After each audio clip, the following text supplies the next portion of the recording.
অভিশপ্ত হোস্টেল ওরফে cursed hostel. এক রাতের ভয়ঙ্কর অভিজ্ঞতা। বন্ধুরা, আজ তোমাদের শোনাবো এক ভয়ঙ্কর সত্যি ঘটনা। এক অভিশপ্ত হোস্টেল যেখানে রাতের পর রাত ঘটে চলেছে অদ্ভুত সব ঘটনা। এটিই কি নিশ্চয়ই কল্পনা, নাকি সত্যিই সেখানে কিছু আছে? জানার জন্য আমাদের গল্পটা শেষ পর্যন্ত শুনতেই হবে। দিনের আলো। রাজ, অর্ণব ও দীপ হোস্টেলের সামনে দাঁড়িয়ে আছে, ব্যাকপ্যাক হাতে। হোস্টেলটা পুরনো, দেওয়াল ধুলো ময়লায় ভরা, জানালাগুলো বেশিরভাগই ভাঙা। অর্ণব বলছে, আরে দোস্ত, হোস্টেলটা দেখেই ভয় লাগছে, কেমন জানি গাটা ছমছমে ব্যাপার আছে। রাজ হাসতে হাসতে বলছে, আরে পাগলা, এ তো মাত্র পুরনো হোস্টেল, এখনো কতজন পড়াশোনা করে, আমাদেরও ঠিকই লাগবে। দীপ তখন বলছে, ঠিক বলেছিস, ভূত কিছু নেই, চল চল। তারা হাসতে হাসতে হোস্টেলের ভিতর ঢোকে, কিন্তু হোস্টেলের দারোয়ান দূর থেকে অদ্ভুতভাবে তাকিয়ে থাকে। রাত 12টা বাজে, তারা রুমে ঘুমাচ্ছে। জানলা দিয়ে চাঁদের আলো আসছে, ঘর নিস্তব্ধ। হঠাৎ দরজায় ঠক ঠক শব্দ। রাজকুমার বলে, কে রে? অর্ণব? দীপ? কোনো উত্তর নেই। রাজ উঠে দরজা খুলে দেখে করিডোর ফাঁকা, কিন্তু দরজা খুলতেই হালকা বাতাসের সাথে কি একটা ফিসফিস আওয়াজ আসছে। আমার জায়গায় তুমি কেন? কে? কে বললো এটা?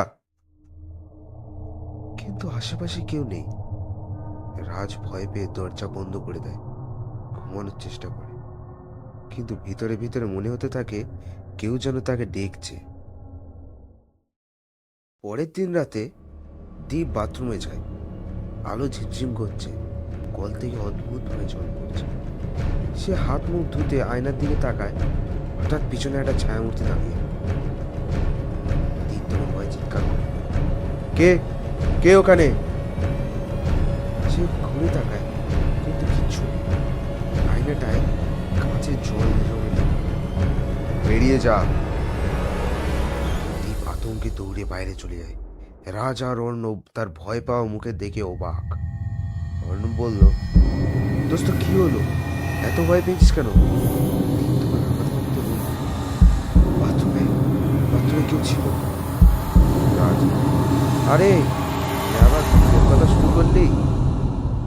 কিন্তু তখনই দরজার উপাস থেকে নিজে থেকেই বাথরুমে কল চালু হয়ে যায়।